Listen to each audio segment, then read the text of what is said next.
Often going into the wild to bring the wild side indoors, because we know that we need plant life around our homes. It makes us happy, it makes us feel rejuvenated, but all too often having a plant is an afterthought in your own home. In fact, the more hope you lose in keeping a plant alive, the more you're likely to push it to the back burner and forget about them altogether, which is so sad, Zoe. It is sad indeed. Well, here to help us this morning, we have Dylan Thomaz to show us how we can incorporate plants into our homes. Dylan, it's great having you back here.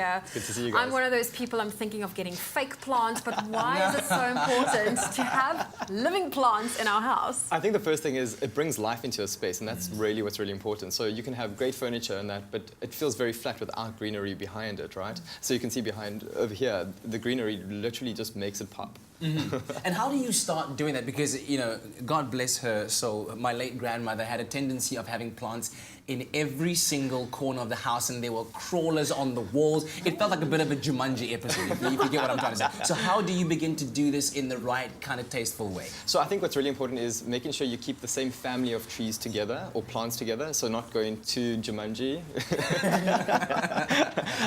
But I mean, I think what's really important is making the statement pieces, so like really big pieces, and not little potpourri type of little pieces that, you know, like those things that have lying around. But when it comes to the bedroom, I always find that, you know, a very interesting space, or the last place you would necessarily think of putting plants into. But what would you recommend for a bedroom? So I think there's two things. You can either have flowers, so fresh cut flowers into your bedroom, or a big statement piece like that, which you see on the screen currently. What it does is it just creates height and brings a lot more life into the space. And people are scared of it, but you should actually really embrace it. I'm looking at all these pictures, and it's, you know, white backgrounds, all these bright. Is the color background and the theme of your room, does that determine what kind of plants you put in there? Not at all, not at all. I think the whole thing is you should find plants that make you happy. Yes. And then put those plants into your space, as long as it's not bitchy.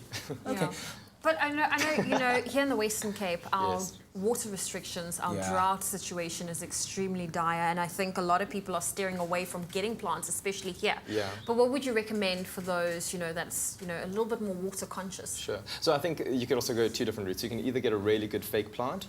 That would be me. I can keep that alive. Or what you could do is you can go the succulent route. So the ones that don't actually need a lot of water during this period of time right now. Yeah, well, that's fantastic stuff, and thank you very much for coming in. And of course, you can check out Dylan online at Studio D Thomaz. Is it Thomaz? Am I saying it right? Thomaz, because it's got a Z at the end there. Or his website, dylanthomaz.com. Thank you very much, sir. It's a pleasure. Thank you. Do you have any flowers in your...